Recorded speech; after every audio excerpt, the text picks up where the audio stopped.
تو اللہ ناراض ہوگا۔ صبح کی اذان ہوئی تو حاجی امین اٹھے۔ فراز کے چہرے پر نیند نہ تھی، صرف فکر تھی۔ باپ نے مسکرا کر پوچھا، بیٹا رات بھر جاگتے رہے؟ فراز نے نظریں چرائیں۔ ہاں ابا، بس کچھ سوچ رہا تھا۔ حاجی امین نے ہاتھ اس کے سر پر رکھا۔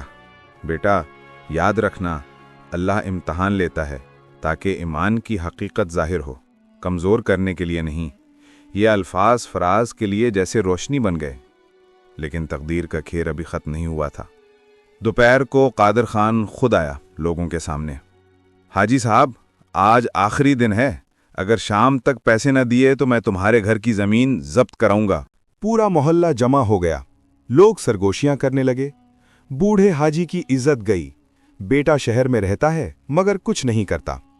یہ جملے تیر بن کر فراز کے سینے میں اتر گئے۔ شام تک وہ گاؤں سے نکل گیا، شہر پہنچا اور سیدھا قادر خان کے کارخانے میں گیا۔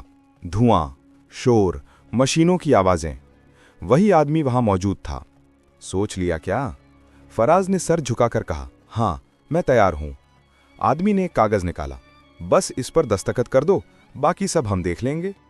فراز نے قلم اٹھایا، مگر جیسے ہی کاغذ پر نظریں پڑی، اس نے دیکھا کہ یہ جعلی رسید ہے جس سے گاؤں کے دوسرے غریب کسانوں کے نام پر قرضہ نکالا جائے گا۔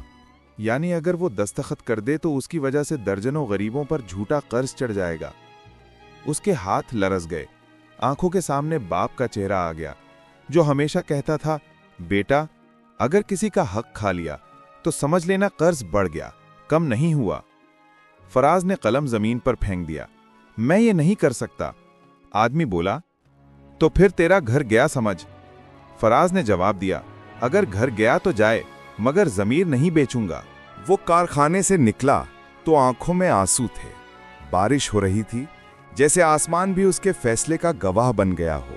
اسی وقت فون بجا، گاؤں سے اطلاع آئی، فراز بھائی، حاجی صاحب کی طبیعت خراب ہے، جلدی آؤ۔ وہ دوڑتا ہوا واپس گاؤں پہنچا۔ باپ کے بستر کے پاس بیٹھا تو حاجی امین کی سانسیں اکھڑ رہی تھیں۔ باپ نے دھیرے سے آنکھیں کھولیں، مسکراہٹ کے ساتھ کہا، بیٹا اللہ نے تجھے آزمایا، اب میرا وقت قریب ہے، لیکن ایک بات یاد رکھنا، غیرت مال سے نہیں سچ سے قائم رہتی ہے۔ فراز کے آنسو ٹپکنے لگے۔ ابا میں نے غلطی نہیں کی، میں نے دستخط نہیں کیے۔ حاجی امین نے آنکھیں بند کر لیں، ہلکی مسکراہٹ کے ساتھ، جیسے سکون پا گیا ہو۔ اسی لمحے دروازے پر شور ہوا۔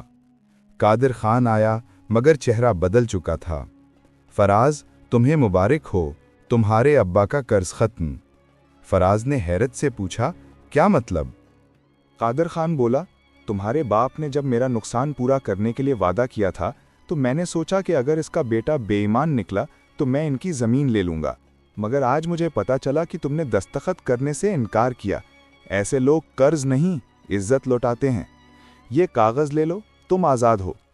فراز نے وہ کاغذ لیا اور آنکھوں سے آنسو بہہ نکلے۔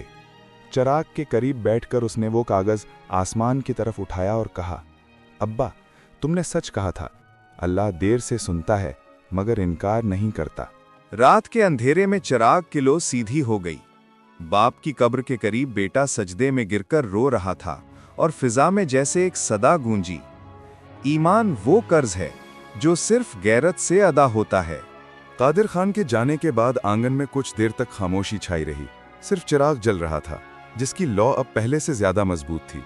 فراز نے وہ کاغذ اپنے سینے سے لگایا جیسے کوئی قید سے آزاد ہوا ہو، مگر اندر ایک خلا باقی تھا، اس کا باپ اب نہیں تھا۔ اگلے دن فجر کے بعد اس نے قبر پر جا کر دعا مانگی۔ زمین نم تھی اور ہوا میں ایک عجیب سی سکون بھری خوشبو تھی۔ ابا میں نے آپ کا قرض نہیں، آپ کی دعا چکائی ہے، آپ کا ایمان بچا لیا مگر آپ کو کھو دیا۔ اس کے آنسو مٹی میں جذب ہو گئے جیسے زمین بھی سن رہی ہو۔ دن گزرتے گئے۔ فراز نے وہی پرانی دکان سنبھال لی جہاں کبھی حاجی امین بیٹھا کرتا تھا۔ لکڑی کی میز، پرانے ترازو اور ایک پرانی تسبیح، سب کچھ ویسے ہی رکھا۔ گاؤں والے اب احترام سے سلام کرتے۔ کچھ لوگ شرمندہ ہو کر کہتے، ہم نے تمہارے باپ کے بارے میں غلط باتیں کی۔ فراز بس اتنا کہتا، غلطیاں انسانوں سے ہوتی ہیں، معافی رب سے مانگو۔ ایک دن شہر سے ایک سرکاری گاڑی گاؤں آئی۔ اندر سے ضلع افسر اترا۔ وہی شخص جو کبھی قادر خان کے کارخانے میں مالک کا ساتھی تھا۔ اس نے فراز کو پہچانا اور کہا، تم وہی ہو جس نے اس دن جعلی رشید پر دستخط کرنے سے انکار کیا تھا؟ فراز نے سر جھکا کر کہا، جی وہ میں ہی تھا۔ افسر نے مسکرا کر کہا، تمہیں پتا ہے تمہارے انکار کی وجہ سے ایک بڑا سکینڈل بے نقاب ہوا۔ ہم نے وہ فائل پکڑ لی اور تمہاری ایمانداری نے درجنوں غریب کسانوں کو برباد ہونے سے بچا لیا۔ حکومت تمہیں اعزازی سرٹیفکیٹ دے رہی ہے۔ فراز کی آنکھوں میں آنسو آ گئے۔ اس نے آسمان کی طرف دیکھا اور کہا، یہ تمہارا کرم ہے یا اللہ، میں نے کچھ نہیں کیا، بس وہی کیا جو میرے باپ نے سکھایا تھا۔ اب اس کی دکان کے باہر ایک تختی لگی تھی، امین اینڈ سنز، رزق حلال، عزت کمال۔ لوگ دور دور سے آ کر خریداری کرتے، مگر دکان میں ایک خاص بات تھی۔ ہر گاہک کے جانے سے پہلے فراز مسکرا کر ایک جملہ کہتا، یاد رکھو اگر سود میں برکت ہوتی تو قرضدار کبھی جھکتا نہ، اور اگر ایمان کمزور ہوتا تو ہم آج بھی غلام ہوتے۔ وقت گزرتا گیا، گاؤں بدل گیا۔ قادر خان بھی بڑھاپے میں آ کر بیمار ہوا اور ایک دن اس کے گھر کا دروازہ کھٹکھٹایا گیا۔ دروازے پر فراز تھا، ہاتھ میں دوا اور کھانے کا تھرماس۔ قادر خان حیران رہ گیا۔ میں نے تمہیں ذلیل کیا، تم پھر بھی آئے؟ فراز نے نرمی سے کہا، آپ میرے باپ کے قرض خواہ تھے، مگر میرے ایمان کے امتحان کا ذریعہ بھی۔ اگر آپ نہ ہوتے تو شاید میں کبھی صبر اور غیرت کا مطلب نہ سمجھ پاتا۔ قادر خان رو پڑا، کہنے لگا، بیٹا آج سمجھ آیا قرض پیسوں سے نہیں نیت سے اترتا ہے۔ تم نے مجھے بھی بدل دیا۔ اس دن سے گاؤں میں ایک نئی پہچان بن گئی۔ فراز کو لوگ ایماندار بیٹا کہنے لگے۔ اس کی دکان صدقہ بن گئی، اس کے الفاظ نصیحت بن گئے۔ رات کو جب وہ دکان بند کرتا تو چراغ کے سامنے بیٹھ کر باپ کی تسبیح پڑھتا اور کہتا، ابا میں نے وعدہ نبھایا، قرض اتر گیا مگر آپ کی یاد نہیں۔ ہوا میں تسبیح کے دانے بجتے رہتے اور ان کی آواز جیسے آسمان تک جاتی۔ کہانی ختم نہیں ہوتی، بلکہ ایمان کی روشنی میں زندہ رہتی ہے۔ کبھی کبھی اللہ انسان کو دو راستے دیتا ہے، ایک آسان مگر غلط، دوسرا مشکل مگر سچا۔ جو مشکل راستہ چنتا ہے وہ وقتی نقصان تو اٹھاتا ہے، مگر ہمیشہ کے لیے کامیاب ہو جاتا ہے۔ ایمان، صبر اور غیرت، یہی اصل دولت ہیں۔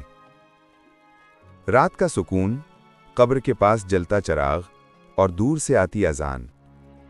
فراز تسبیح کے دانے گھماتا ہوا آسمان کی طرف دیکھ رہا ہے۔ آواز گونجتی ہے، اللہ سب کی سنتا ہے۔